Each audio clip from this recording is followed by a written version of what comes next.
Distinguished ladies and gentlemen, good evening and welcome. It is my pleasure to invite you to the 2019 Answer Caribbean Awards ceremony. It is the first time that this event is being held here in Barbados. And now I give you Sir Sridhar Ramphal, Chairman of the Awards Regional Eminent Person Selection Panel, who will deliver our welcome remarks.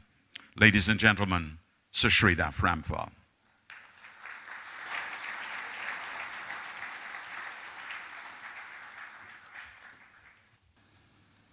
This is the first time these awards have been held in the Eastern Caribbean outside Trinidad. That the 2019 Caribbean Awards for Excellence be given here in Barbados is uniquely appropriate. That any of this is possible at all is due to the enlightenment of Answer McCall, whose roots are in Trinidad and Tobago, but whose branches sway over the Caribbean. Excellence takes many forms, and the Answer McCall Foundation is one of them. I invite you, therefore, with great, great pleasure, to savor that excellence. Thank you. Thank you, Sir Sridhar. And I would like to invite Mr. A. Norman Sabga, Chairman and Chief Executive of the Answer McCall Group, Chairman of the Answer McCall Foundation, and patron of these awards, which were inaugurated by his father, Dr. Anthony N. Sabga, who passed away in 2017. Please welcome Mr. Sabga.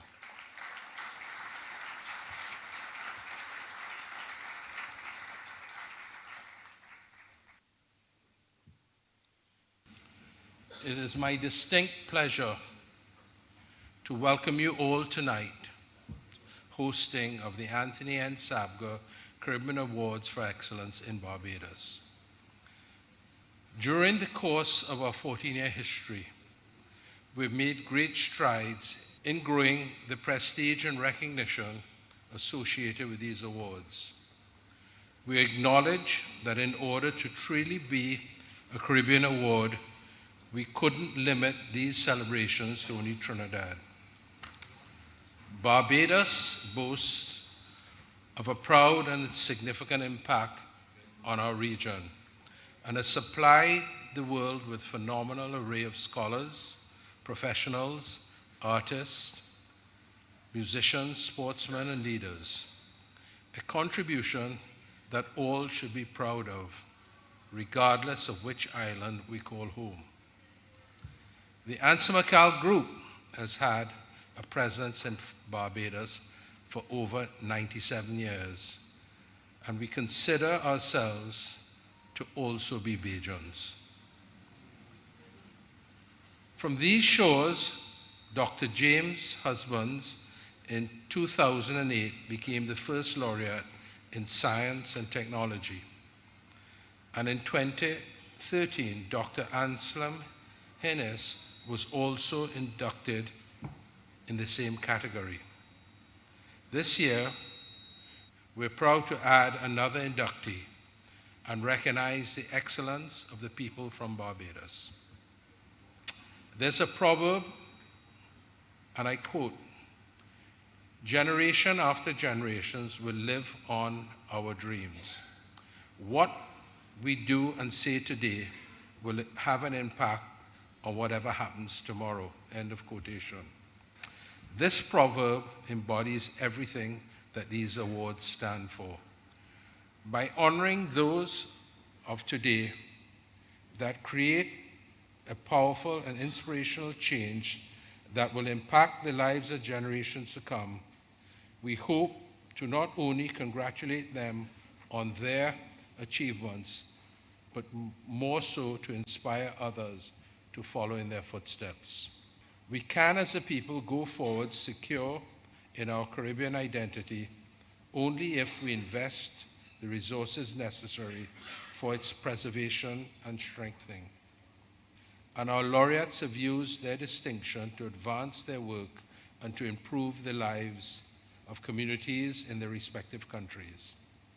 I'm proud to be here tonight to salute and celebrate your achievements and encourage you to continue to inspire and change the future generations to come, and to give our commitment that the Ansel McCall Group will continue to support these awards.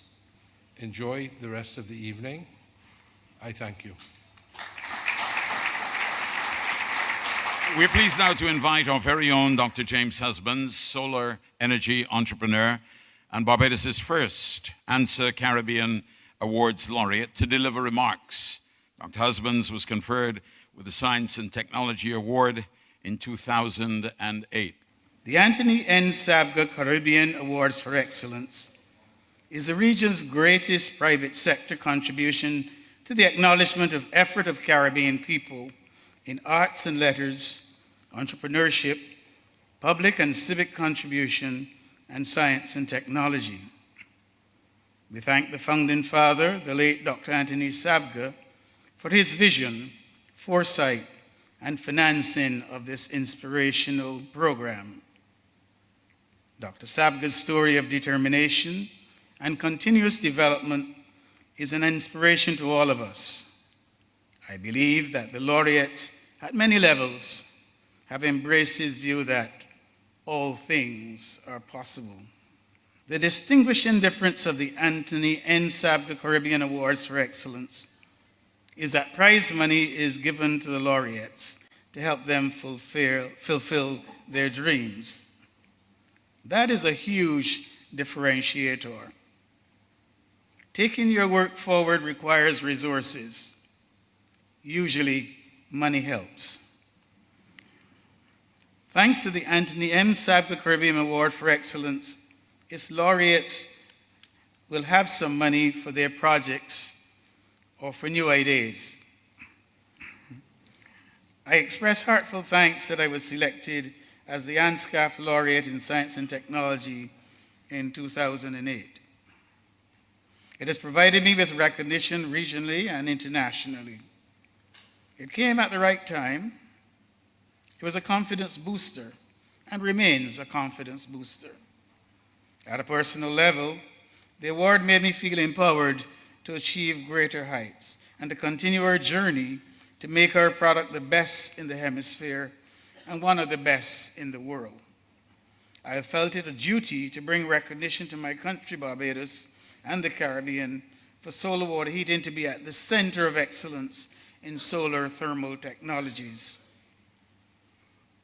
We believe that we have achieved our goal of creating widespread satisfaction of solar hot water systems in Barbados, in St. Lucia, and our other export markets of Grenada, Antigua, Dominica, St. Kitts, Nevis, and Guyana.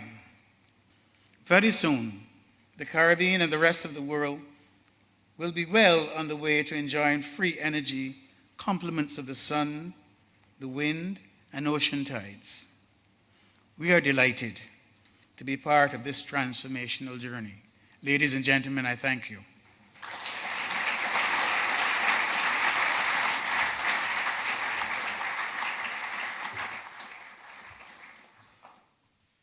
Please welcome the Soca Queen of the Caribbean, Alison Hines. Good evening, good evening, good evening. Happy to be here, and I'm just going to do a little something right now, of course, for all the laureates and for all the beautiful people here. Of course, good evening to our PM and to our Governor General as well, and to everyone that is here tonight. Go ahead, guys.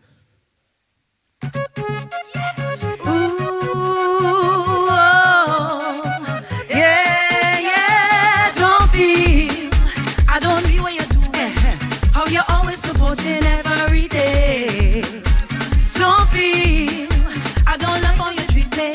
How you smile when you greet me, making me say you are the one that makes me strong. All these years you never let me go. So I have for you your gratitude. Things you do get me closer to you. Wanna make me feel like it's family. All this time you're right here next to me. Wanna make me feel like it's family. I love how you appreciate me. Let we jump as one. Let we link as one. Let we wave as one. One family. Celebrate as one. Hold the faith as one. Tell them we is one. One family. I know. Long time you're waiting for me to give you something only for you. And it's true. I've been longing to tell you just how much I miss you, really I do. You are the one that makes me strong. All these years you never let me go. So I have for you your gratitude. Things you do get me closer to you. Wanna make me feel like it's family. All this time you're right here next to me. Wanna make me feel like it's family. Appreciate it. Let me jump as one. Let me link as one. Let me wave as one. One family. Celebrate as one. Holy faith as one. Tell them we is one. One family. I love the things you do. Brings me closer to you. Your love will see me through. Without you, there's no me. I know this love is real. I love the way it feels. Yeah, feeling the vibes you're bringing me. I liking the vibes you're bringing me. I loving the vibes you're bringing me. Every time you get close to me, I feel like I'm family. Link up with your family. Wave up with your family and don't let them go. Jump up with your family. Link up with your family. Wake up with your family and don't let them go. No, no, no, no. No, no, no, no. No, no, no. Family. Family.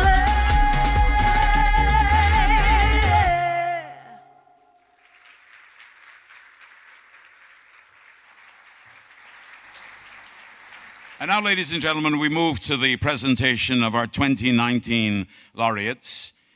The awards will be presented by Mr. A. Norman Sabga and Sir Shrita Ramphal. We begin with the Arts and Letters laureate, Ms. Danielle Diefenthaler of Trinidad and Tobago.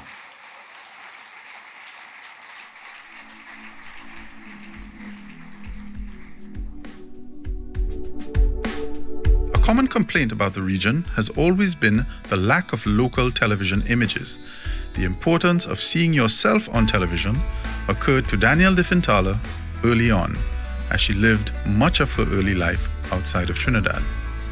When I was about 13, we left Trinidad. My stepfather was a diplomat and we got posted to Kenya. Through all of our travels, because after Kenya it was Sudan, it was London, it was Toronto, it was France, I became more and more Trinidadian. And one summer after coming home to Trinidad, I turned on the TV and there was this after-school special that everybody on it looked like me. And I thought, oh my God, this is what I want to do. This is what I want to do. I have to do that. I have to be there. She returned home at 18 and got a job with the only station at the time, Trinidad and Tobago Television. There was local content, but it was different from Danielle's experience. At the time, we were used to TV series dealing more with working class folk scenes, folk scenarios. And Danielle decided to do a series, a very successful series, on the middle class group in Trinidad and Tobago. Most filmmakers hadn't really dealt with them because somehow they weren't seen to be part of the psyche of Trinidad and Tobago. The series was called Westwood Park, but that was very far in the future from TTT, where she worked her way up from the newsroom. While at the newsroom, I would steal away, run upstairs, and sit down in Horace James's office and read all the scripts that he had and harass him and ask him a million questions until I harassed him into hiring me to be a PA on No Boundaries. And that was my first drama production. From there, she went to film school, then to England and worked on the iconic Channel 4 series The Bandung File with Trinidadian provocateur Darcus Howe.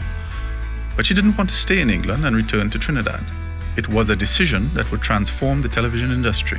I was lucky enough to have met Georgia Popwell and Walt Lovelace, and we just all hit it off, and we decided as three young, impulsive people, we all decided, all right, you know what, we're going to form this company together, the three of us, called Earth TV, and we did. We were asked if we wanted to do this documentary series on the environment. This was the series EcoWatch, on the environment long before it became a hot topic. And success did not come quickly. There were years of government work and pro bono productions. But from there, she slowly accumulated the resources for Westwood Park. It was groundbreaking in many ways. One of the things I think that she's done is actually allowed us to begin to see, or at least begin to allow Trinidadians to see themselves.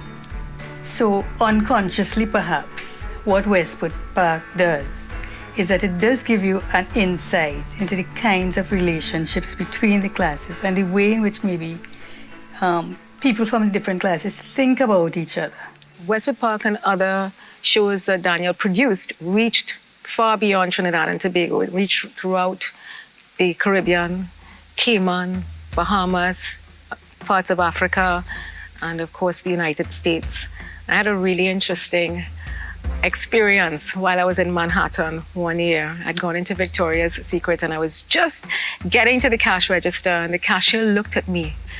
Oh my God, you are from Westwood Park. You are Tiffany. And she was so excited. And she said to me that she'd never been to Trinidad and Tobago. Her parents were both from Trinidad and Tobago and that they had told us so much about the country. And when Westwood Park came, it was an opportunity for her to connect with our culture. Television drama is very, very expensive. And that has put people off for many years. But she was able to divide the cost by making it regional and working with regional advertisers.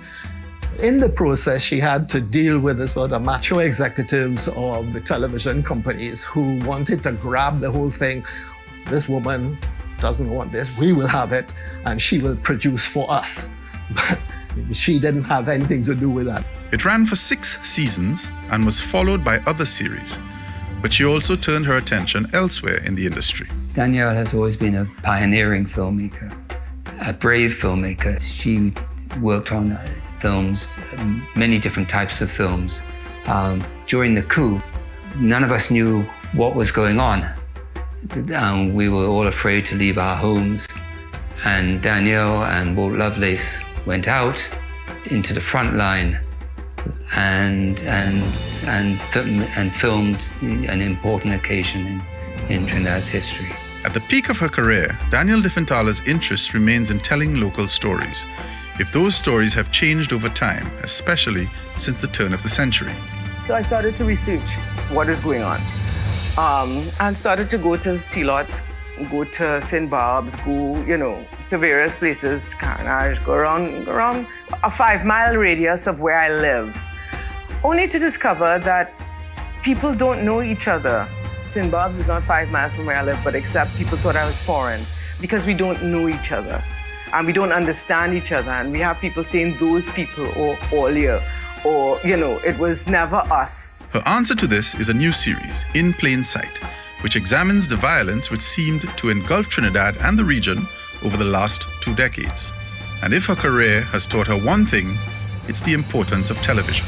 So I really think we as a public-private sector need to invest in images of ourselves, all kinds of images. If people are seeing behaviors expected of them in their society, in their environment, in their country, this is what we do. We sell the idea, and that's what you're doing. You're buying into an idea of how one must behave or can behave in a society. For these reasons, filmmaker Danielle DeFintala of Trinidad and Tobago has been named the Anthony and Sabga Caribbean Awards for Excellence Laureate in Arts and Letters for 2019.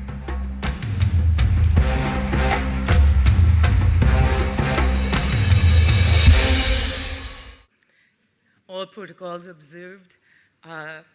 Governor General of Barbados, Ms. Sandra Mason, Honorable Prime Minister Mia Motley, distinguished guests, ladies, gentlemen, family, friends. I wish I could see you all, but I can't. Good evening. I'd like to thank first Dr. Anthony M. Sabga, for bringing this award program to life and for recognizing that investing in a people is as important as any brick and mortar investment. I'd also like to thank his son Norman for continuing the program and ensuring that it continues and lives on. And thank you to Maria Nielsen and her team for making this an unforgettable experience. This award could not have come at a better time for me, and it is incredibly humbling. I have to thank my parents and the forces that brought them together to produce me, especially my mother, for her unwavering support and love over the years, even though most of my choices have never been obvious or popular. I'm also very grateful that my father was able to live to see that it was not all in vain. Sorry. And my sisterhood, who are here with me today. Antoinette, who's been keeping me sane since I'm 12 years old and ready to wash her foot and jump in. And most of my ventures, or for the ones that she wasn't too sure of, she'd have bail money put aside to make sure that I'd be safe. Natasha, for literally saving my life and for having faith in me when a lot of people didn't. For Kelly, who, first you inspire me, and for putting your money where your mouth is and supporting our latest venture, Plain Sight, and for not abandoning ship when the going got rough. For Ilana, for being here and soothing my spirit. To Raymond, for recommending me, despite all the cumulative years of old talk I've given you. And for Helen Drayton, for so thoroughly representing me. And Georgia, Bruce, and Christopher for recommending me. Max and Jika, you are my heartbeat. I'd also like to thank all my cast members and crews. If I named everyone, we'd be here for the rest of the year. So thank you all for sticking by me, for jumping in and just being there through thick and thin and making it happen. And I'd like to thank my brothers and sisters, and particularly my brother Jon, my cousins, Karen in particular, and old friends, Sally and Deborah, who've stuck by my side in my entire life.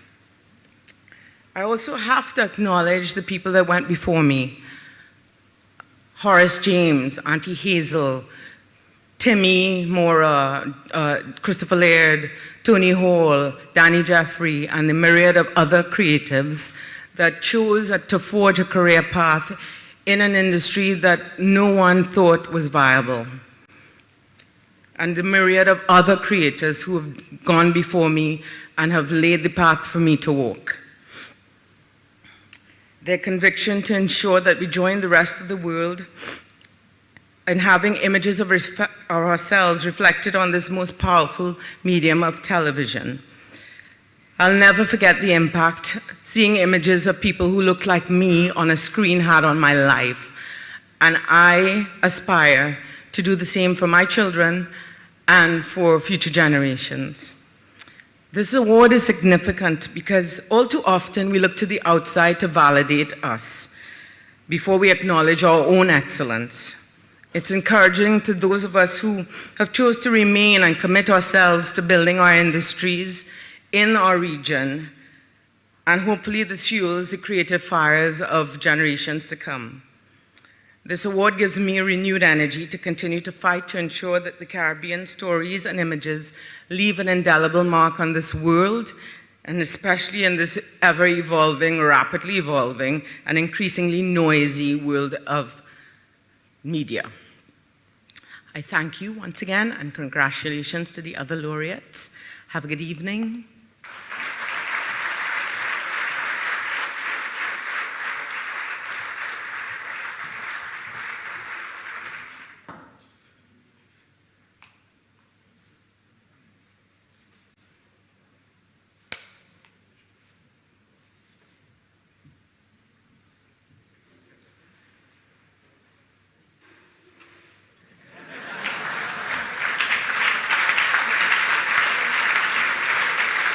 Ladies and gentlemen, Danielle Diefenthaler.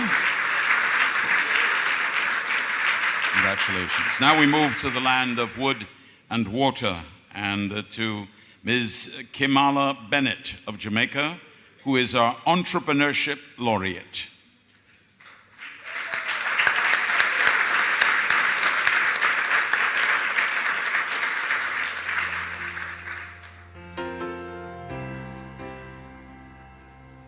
Kimala Bennett thought she wanted to be a psychologist, but it took a psychologist to tell her that her talents were elsewhere. While I attended Mount Holyoke College, and I had the opportunity to intern with Dr. Patricia Romney, who was also an organizational psychologist. And while, working with her, doing this internship with her, she would constantly ask me, "Are you sure you want to be a psychologist?" By the end of the internship, she said, "What would you do for free if you didn't have to worry about money?" I always loved music videos. I always, like to tell a good story. When I decided I wanted to be a music video director, luckily for me, I came home one summer and Beanie Man was doing a music video. So I literally turned up on set and said to them, "Hey, I'm an aspiring music video director. I'll work for free for the day. I'll be a PA." And they were like, "Okay, sure." And at the end of the shoot, Little X looked at me and said, "You're a real soldier. So anything I can do to help you, I will." And I said, "Well, actually, there's an internship at the company that represents you, HSI Productions, that I would love to, do." And he said, "Okay, I'll help you get it." So she worked for a while in the US, but coming back to Jamaica, she realized the game was different. It was a bit of a reality check because having interned at HSI, I saw how they did these, I guess multi-million-dollar music videos. And when I came back, it wasn't quite set up for that. Since the market was small, she needed a more structured and permanent business. And with two friends, she started what would become The Lab, a full-service production house. So I called up my, two friends at the time who always worked with me. So Trisha was my producer informally in all these music videos. And Melissa, at the time, did a lot of styling for us. And I said, "Guys, I'm gonna start a company, all three of us, and we're just gonna take over the industry." They were not as enthused as I was about it. But they jumped into it, and after winning a bid to design a campaign for Grace Kennedy, one of the oldest brands in Jamaica, she was able to convince them she was the right choice. I would be less than honest if I didn't say that there were some concerns amongst the team who would have been working with the more mature agency, because we were with them for a long time, and with an agency that was led by someone so new and fresh and young, and obviously inexperienced. But once creativity was established, Kimala Bennett brought other things to the table. Kimala's strength, as we have seen her develop over time, is the strategic thinking, to take that holistic approach in understanding both the vision and the strategy for the business, and understanding details, the customer, the consumer, the business objectives to lead to creativity. Most of the agencies that we work with, or we worked with prior to Kamala, would run a 9-to-5 shop. That was the first agency that I've interacted with where if I needed to call them at 8 p.m. at night or 6 a.m. in the morning, while we're working on an engagement, there's always someone that's responding. So that has been a game changer in the industry. But bringing a conservative business environment up to date was just the start. I was introduced to a company called Watt International out of Canada that was a truly fully integrated agency. And one of the things that meant was that research played a major role. And I then said, okay, I didn't want to branch out into too many things. I wanted, to have another company that focused on that. So we created Blue Dots Data Intelligence, which is our sister company. So essentially, when we're doing our creative concepts, we have data to help guide us. Then there was the problem of talent, the unstable part of the creative mix. One of the things that I found is being an entrepreneur, we're driven, we work long hours, we want to ensure that we get the best product. And I said, if I could create a space that would have just the best artists who are, pretty much controlling their time, they're entrepreneurs in their own right, they would be able to give us their services, but they would still be in control of their own time. Another thing we recognize is when international productions would come to Jamaica, they're mainly, at a hotel. It's just not conducive for a film producer or production. And Create Space will accommodate international productions coming to Jamaica, and it's created by filmmakers, so we know exactly what you would want. Today, the lab is one of the leading agencies in Jamaica, but her ambitions do not end there. She wanted to share her success with young people, especially those who did not have experience and opportunities that she did. So she wrote a manual for young entrepreneurs. One of the things that we did for a few years was called the I Am the Change program, an entrepreneurship program in schools that are severely underserved and challenged. Himala and I spent mornings and many late nights conceptualizing this program, which saw us taking 100 students to camp for a week, immersing them in skills in entrepreneurship, and then they went back into their schools and started their businesses, and we tracked them and coached them and gave them support for about 8 months. These are the qualities of the entrepreneur. Not only finding new and better ways of doing things, but showing others those ways. For these reasons, Kimala Bennett has been named the Anthony N. Sabga Caribbean Awards for Excellence Laureate in Entrepreneurship for 2019.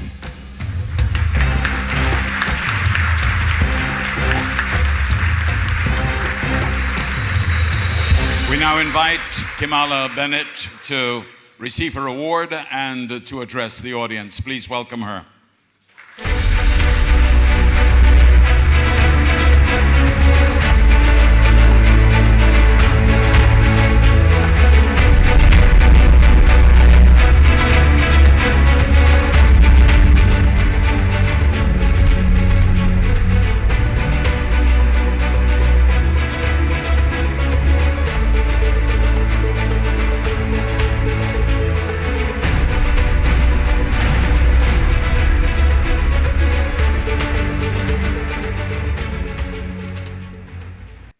Ladies and gentlemen, good evening. Shoot for the moon and you'll at least reach the stars. That was my thinking when 11 years ago, myself and my two best friends, Trisha and Melissa, sat together around a small Mac laptop and began to forge our path into the world of filmmaking. Fashioning ourselves as music video producers, we could never have imagined that this winding road would have taken us into the advertising arena, and I, a passionate film director at the time, could not have dreamed that I would be becoming an entrepreneur and CEO who you see here standing today. I stand before you truly humbled to say that in being named Anthony Sabga Laureate for Excellence in Entrepreneurship, I have taken my first step on the moon.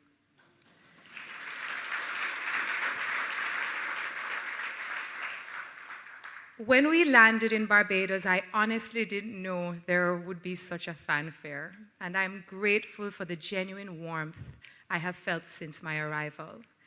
In my many musing, I never pictured my face on a billboard, and to have it to be something so profound was deeply touching. I want to thank our patron, Mr. Norman Sabga, and the entire ANSA team for giving us, within the region, this beautifully crafted platform to show our value and to inspire others to action.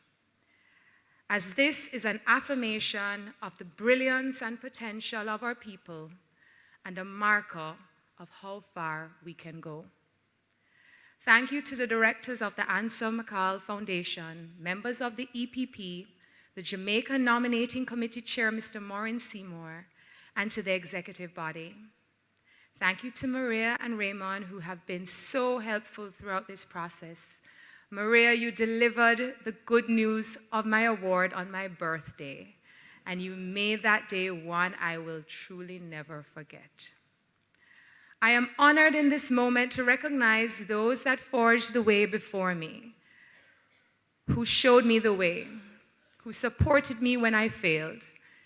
It is therefore fitting that I begin by thanking the first people who ever caught my stumbles, my parents, Mikey and Judy Bennett.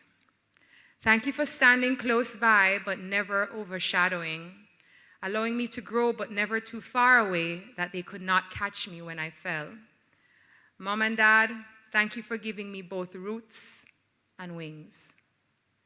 To my grandmothers, Aunt Ivy and Aunt Pat, whose presence, guidance, discipline, and love planted in me the seeds of excellence, and whose nurturing spirits still guide my steps to this day. In my 11 years at the helm of my advertising firm, the Limners and Bards Limited, otherwise known as The Lab, we not only attained our dream of Hollywood lights, producing music videos for some of the world's most renowned stars, we transcended our younger vision and evolved into an end-to-end creative agency.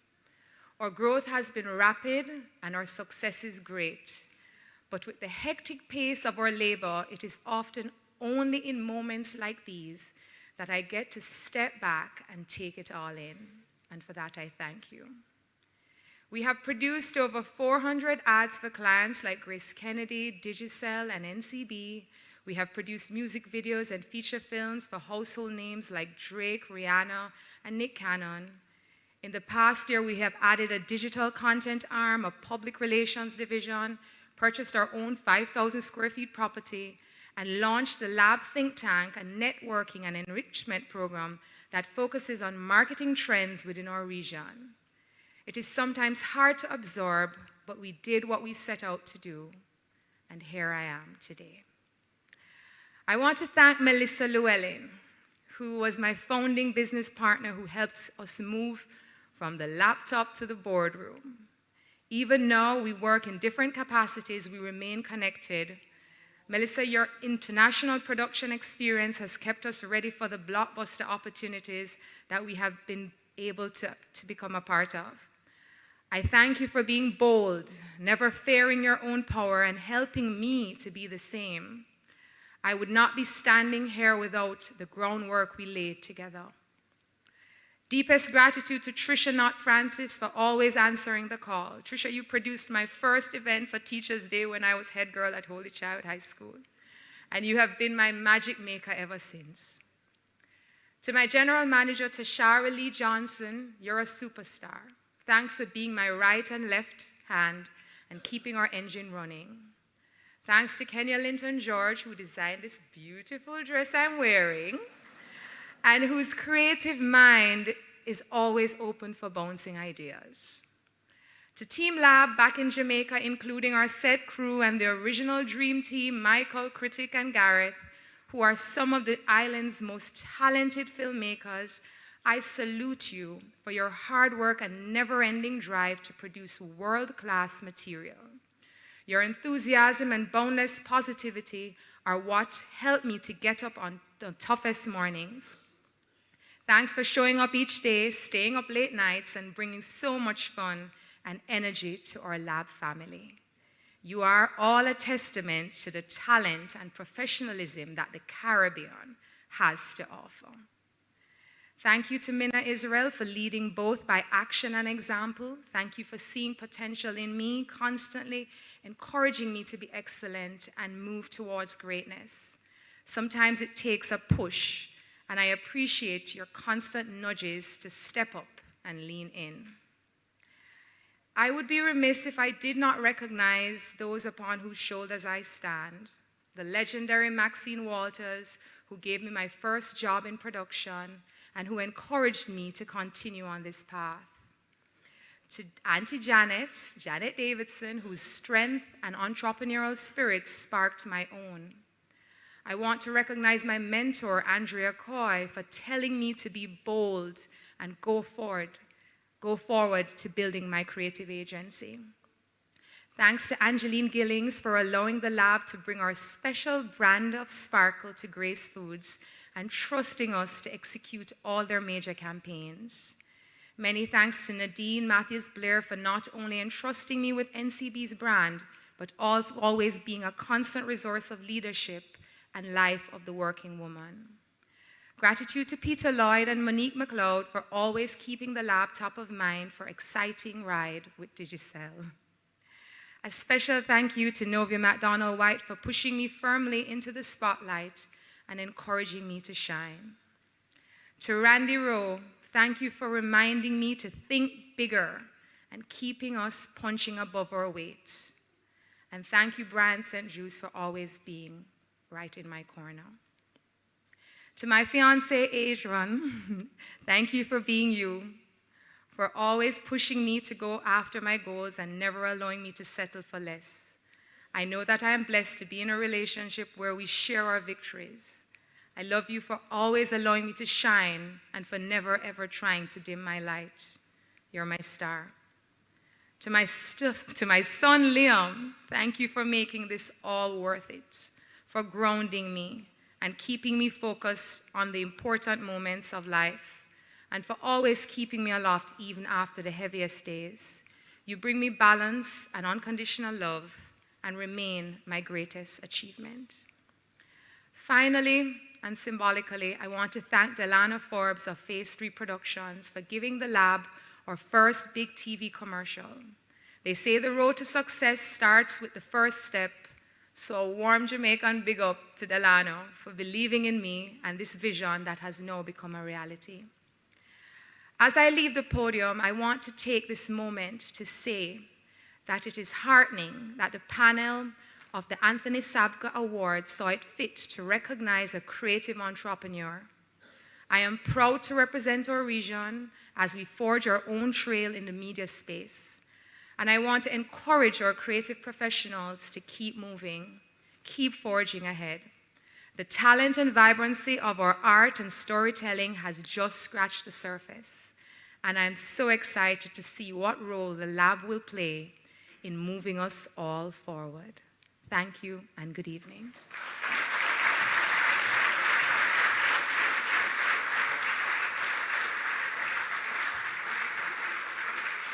Thank you, Kamala. Very inspirational. And from the land of wood and water, we move now to the land of the three S's. Barbados, sun, sea, and sometimes sargasm.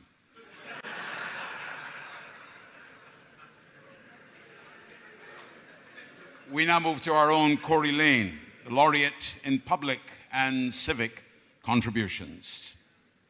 Now I invite Corey Lane to receive his award and to address us briefly, and we shall see about his achievements.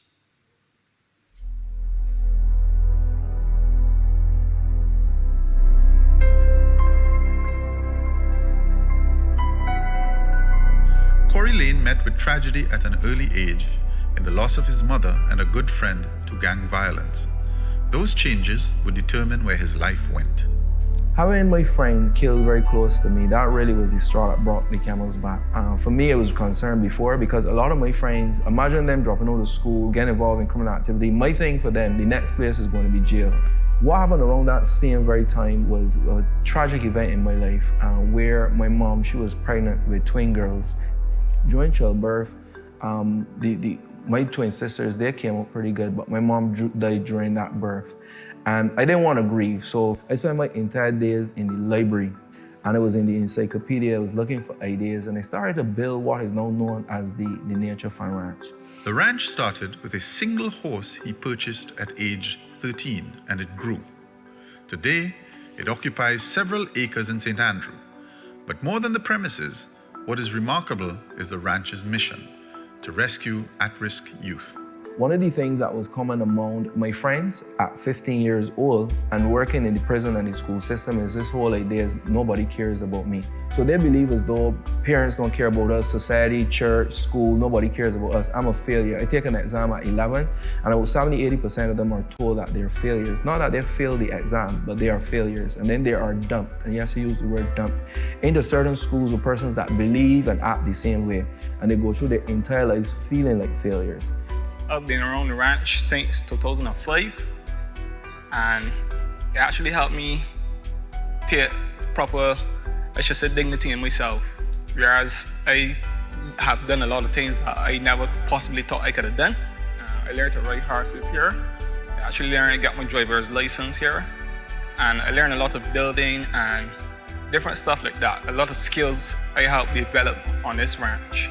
And my role here now is to help young people to follow the right and narrow road. But while some youths have been saved, many end up in prison without the problem being addressed. The day that the inmate steps onto the street again, remember that he has two battles. He has the first battle of regaining his self-esteem, and then he has the other battle in which he has to try his best to be accepted by society. Because of his success at NFR, Corey was asked to be a prison counselor to work on AIDS and HIV education. His effect, though, was more holistic.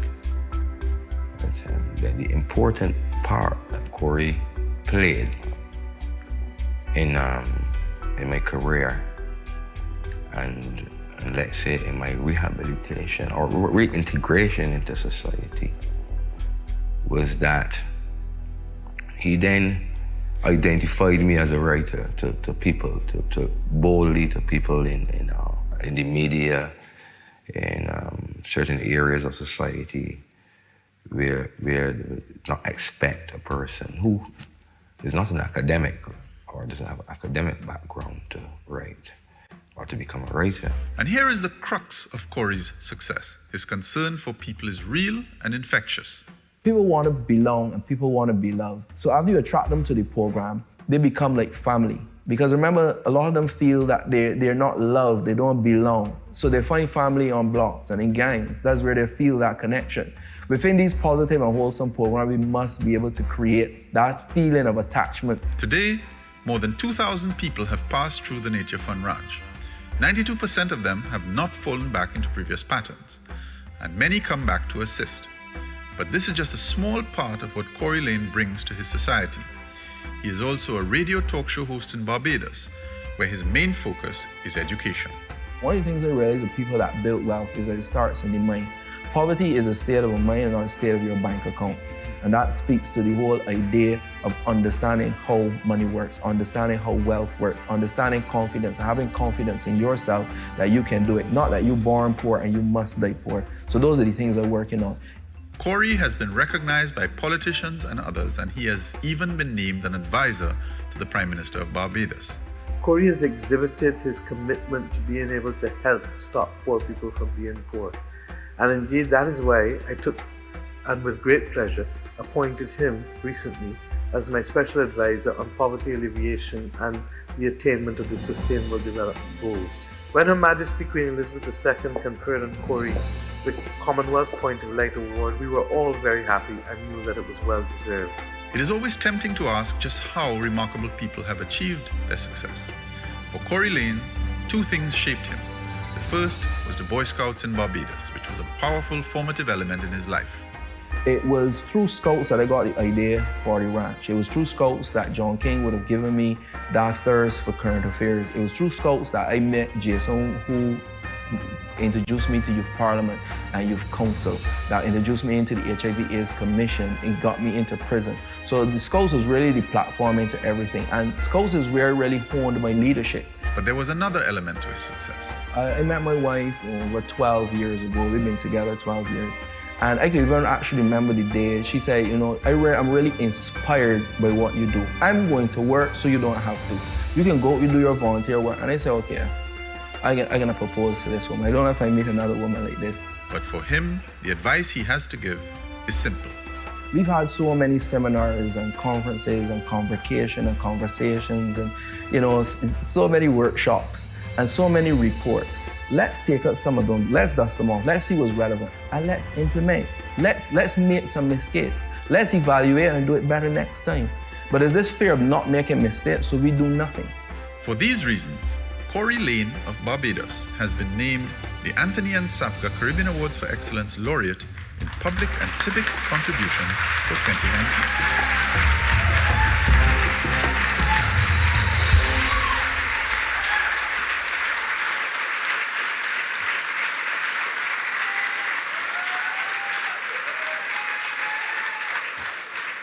As we can tell, home drums do beat rather loud.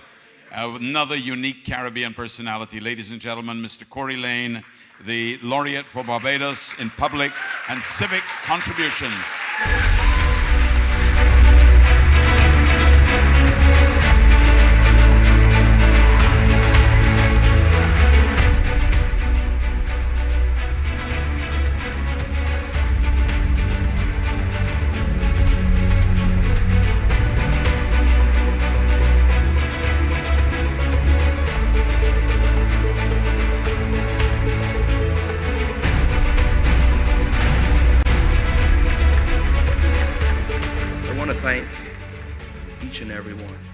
I want to tell you and stand here before you and say that small but powerful word, thanks. Thanks. I stand here before you tonight deeply humbled, with deep gratitude and deep reflection. I want to say to the people of the Caribbean, particularly the young ones, I am the little engine that could. I am the little engine that did. And you are the little engine that can.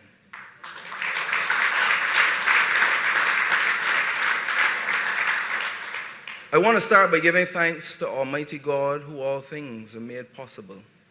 Of course, I want to give thanks to my parents who made me possible. Particularly my mother, who, although the life was short, was very impactful. It taught me about discipline and dedication. Jobs done by half, Corey, are never done right. Get it done, or else. I want to thank especially my scout leader, who taught me so many things, least among them scouting, knots, drill, but taught me about life. Gave me a thirst for current affairs that held me in good stead on the calling program. Sharpened my debating skills, which held me well on the calling program and in youth parliament, and maybe one day in the Parliament of Barbados.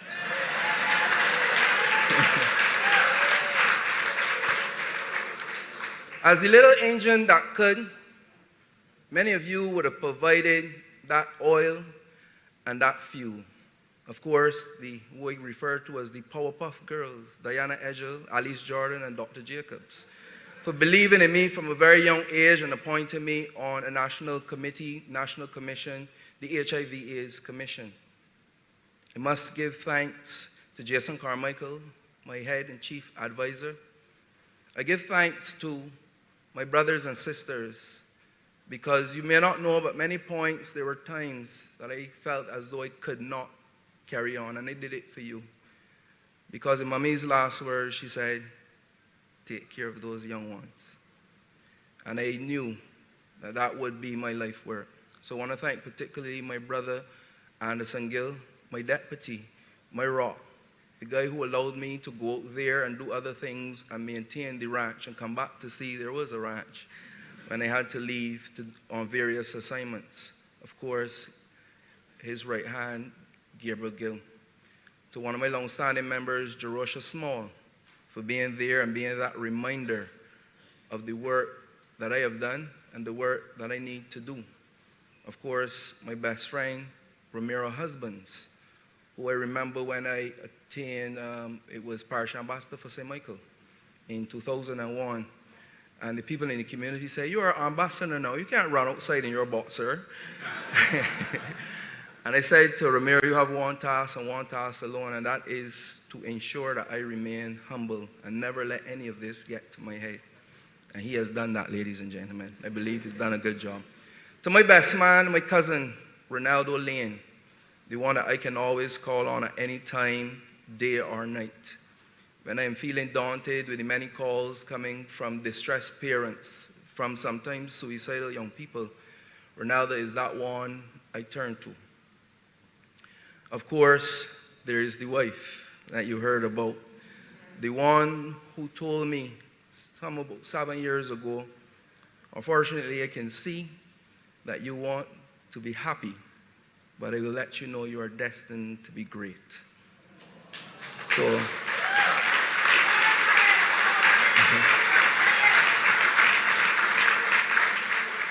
you clap, but that means more work for me and less relaxation.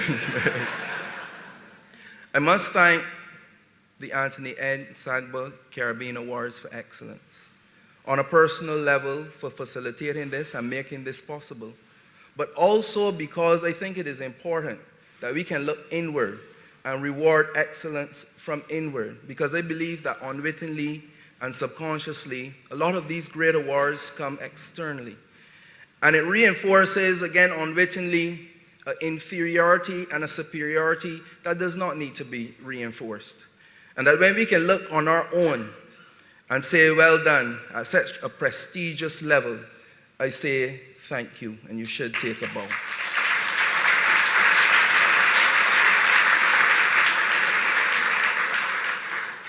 I want to close by saying, anyone that I have forgotten, it means I love you even more. I want to say to even all of the supporters, those of you who would have made sure that you reached out to me and allowed me to know how much it was deserved and how much you appreciate the work that I did. It reminds me to give thanks to Adrian Alcott, who knew I was in practice to get my suit and said, "The suit is on me." It reminds me of the customer behind me who said if Adrian didn't do that, I was going to pay for it. I appreciate your work. Sorry for that sale, Adrian. Sorry for loss of that sale. And even to the critics, constructive and otherwise, you caused me to dig deep. I want to say to each and every one of you here today, any contribution that you've made, I want to dig to the deepest part of my heart. To all the committees, the nominating committee, to Jason Marshall, who called me 3 times a day to get information, who ensured that when I got that call, I was still surprised. I remember I screamed out something, but it wasn't that bad. Because Maria said, "I've heard worse." I just want to say a thank you to everyone, and I want to let you know, with the tangible support given by this award, I'm just getting started. Good evening.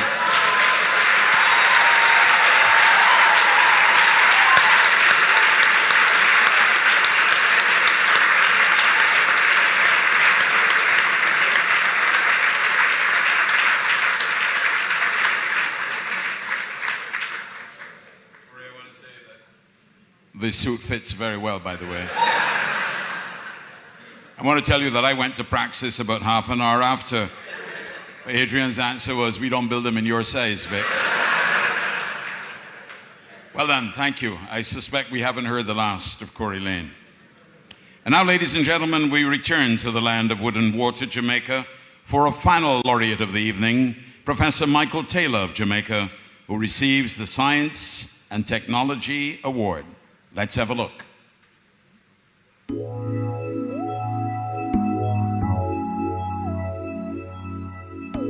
Climate change is the defining issue of our time. Given the Caribbean's size, it might seem that we don't have a lot to contribute to the global debate and our own survival, but impressions can be misleading. Professor Michael Taylor and the Climate Studies Group at Mona have contributed to the global climate debate. Taylor is an architect of the 1.5 to Stay Alive movement, which made its way into the International Panel on Climate Change report, of which he is an author.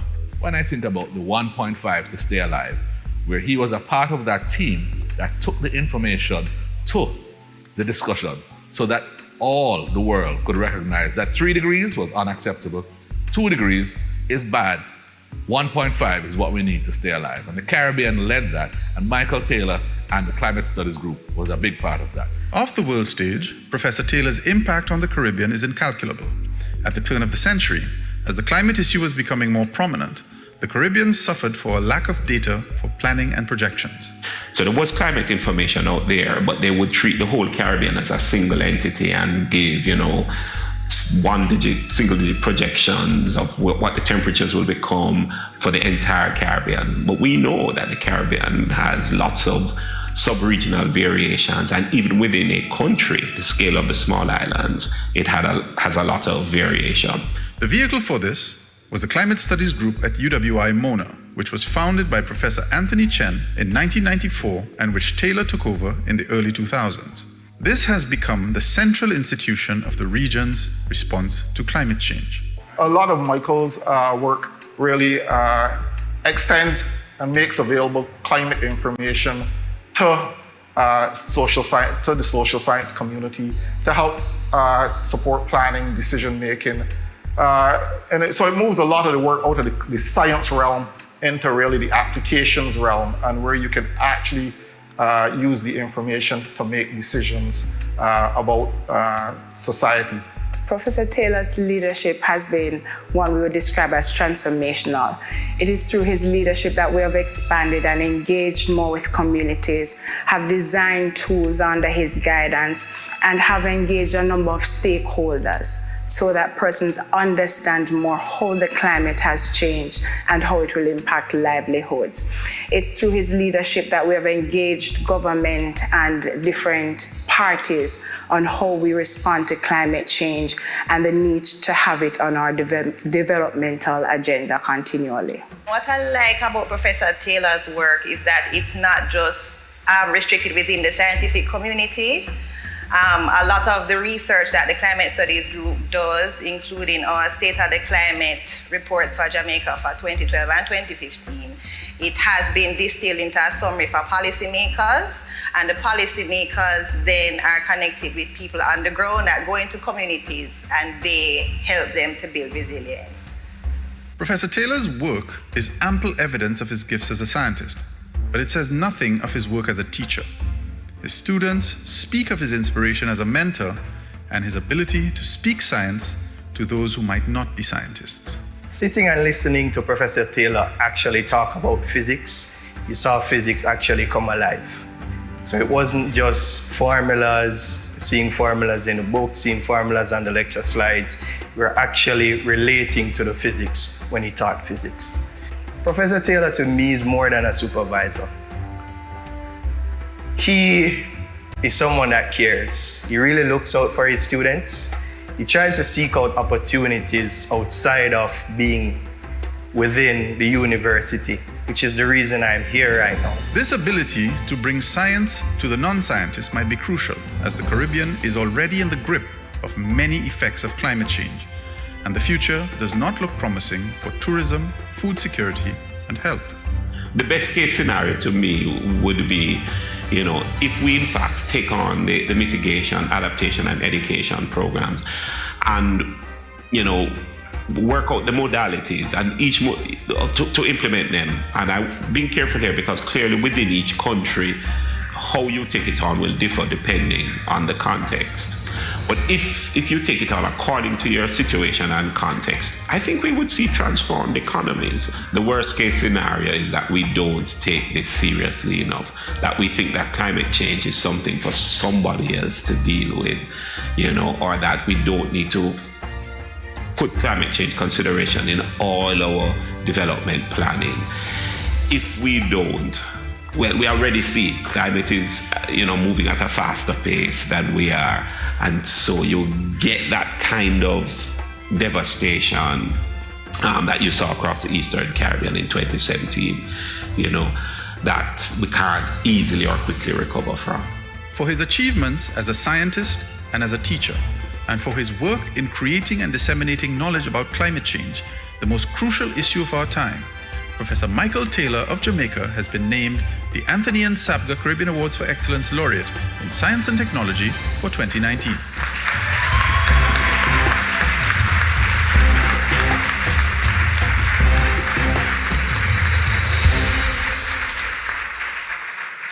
We now invite Professor Taylor to receive his award and then to subsequently address us briefly.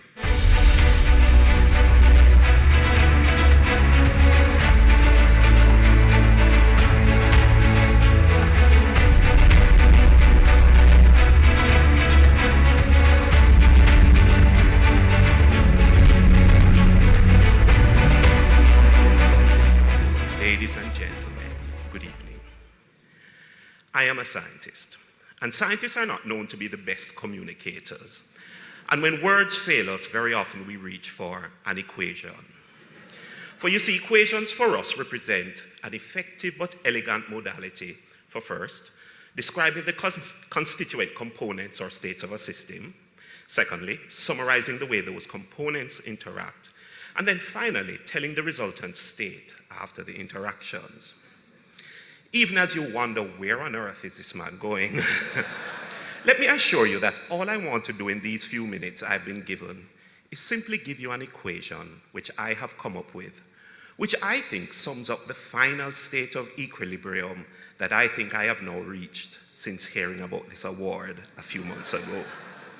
But before I give you the equation, let me explain just a little more.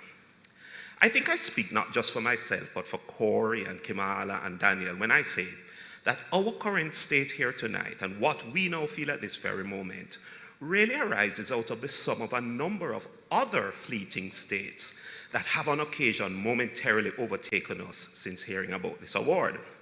You see, since receiving Maria's call, I will unashamedly admit that there are at least 3 states of being that would at varying times overcome me when I encountered the reality that I was being given this prestigious award.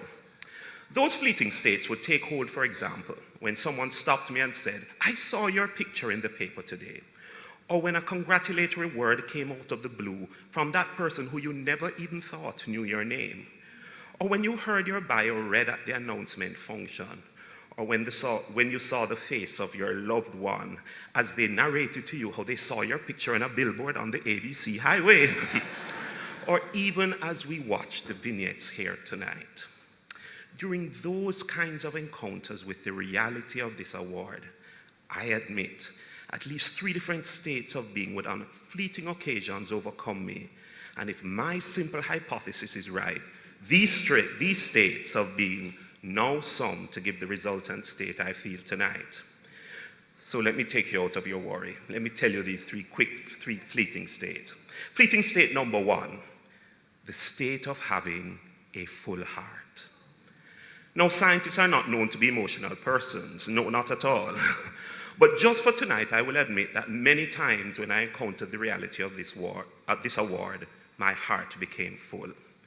Full because I am deeply conscious that if I am at all in any way deserving of this award, it is wholly and solely due to those who have invested in making me what I am today.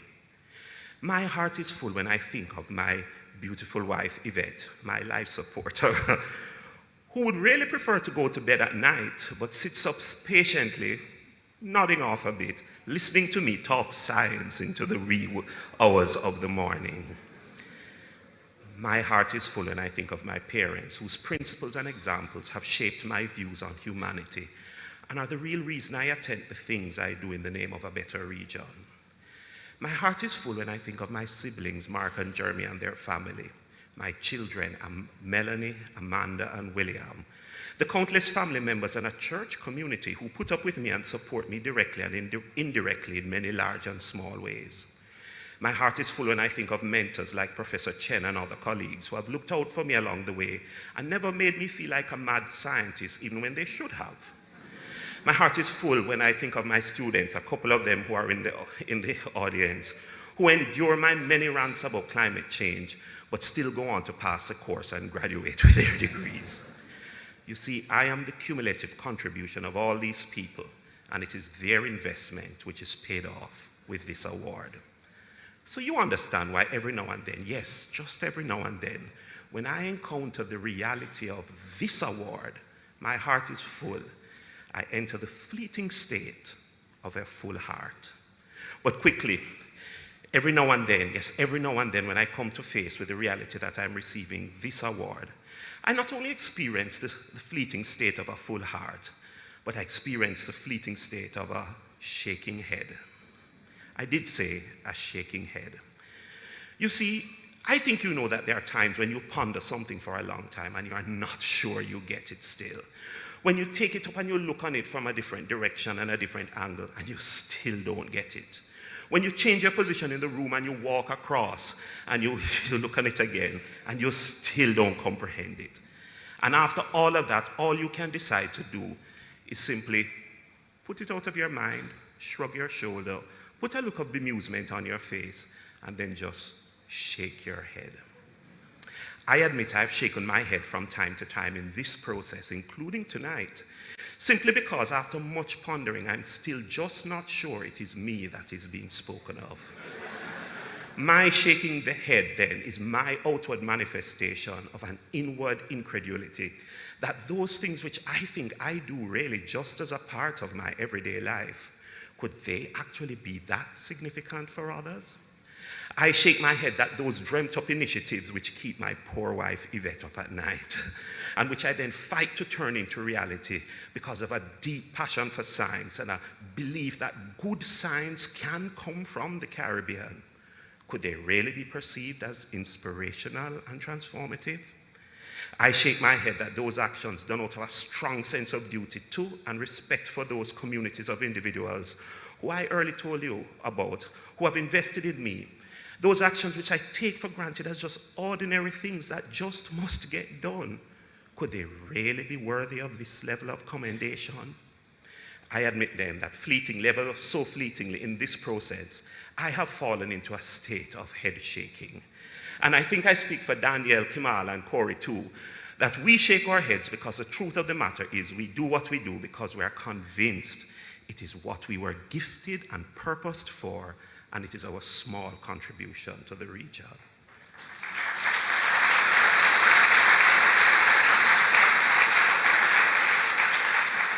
So you understand then why every now and then, yes, every now and then, when I encounter the reality of this award, not only do I enter into a state of a full heart, but I enter into a state characterized by a shaking head. Finally, I admit that over the last few months, every now and then when I encounter the reality of this award, I not only experience a state of a full heart, awed by the legacy of all who contributed to my being here, and I not only experience a state of a shaking head, overwhelmed that maybe just by doing the ordinary, I may actually change lives, but I've also experienced a state of a mind made up. You see, every now and then, a real sense of determination comes to the fore, inspired by this award, to simply continue doing my very best. To not be daunted by the challenges that will inevitably come, nor by the risk of failure which always seems to loom large. To simply do my best to honor the potential seen in me by those who nominated and advocated for me at the country and regional level. To do my best to live up to the legacy of contribution of the past winners, like Dr. Husband, enormous as that challenge is. To do my best to continue trying in my chosen field of science to create the kind of future Caribbean that is livable for my children, and to do my best with God's help to be an example of just a good human being. We can do nothing more than just do our best. And so I think you understand my admission that every now and then, when I have come face to face with the reality of this honor, I've experienced a state of a made-up mind. And so I end where I began. I just want to give you the equation. Call it the Taylor equation, describing the equilibrium state I have come to tonight, forged over the months since hearing of this award. My equation is simply this: with a full heart, plus a still shaking head, bracketed by a mind made up, I stand here before you with a truly thankful spirit. You see, A full heart plus a shaking head and a mind made up equals nothing else but a thankful spirit. Thank you, Answer Caribbean Awards, for honoring those who have invested in us and contributed to our being here. With this award, our hearts are full. Thank you, Answer Caribbean Awards, for causing us to stop and think that the ordinary that we do with passion can perhaps just make a difference. I still shake my head that you should recognize this. Thank you, Answer Caribbean Awards, for inspiring a sense of determination to continue what we do and to do it well. My mind's made up. Please accept my immense thanks and accept my equation too. A full heart plus a shaking head, bracketed by a mind made up, equals nothing else but a thankful spirit.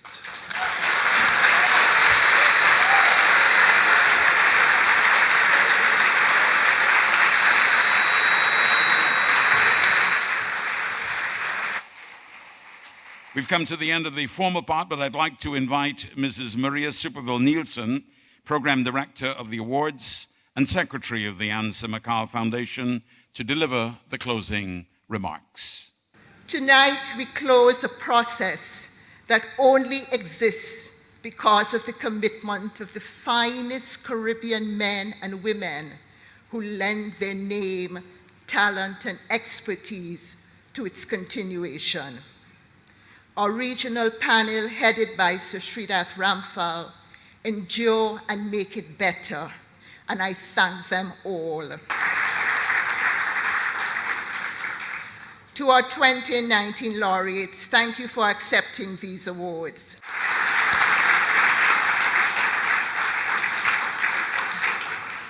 Honorable Prime Minister, we are delighted and pleased to have you with us this evening, and we thank you for your presence.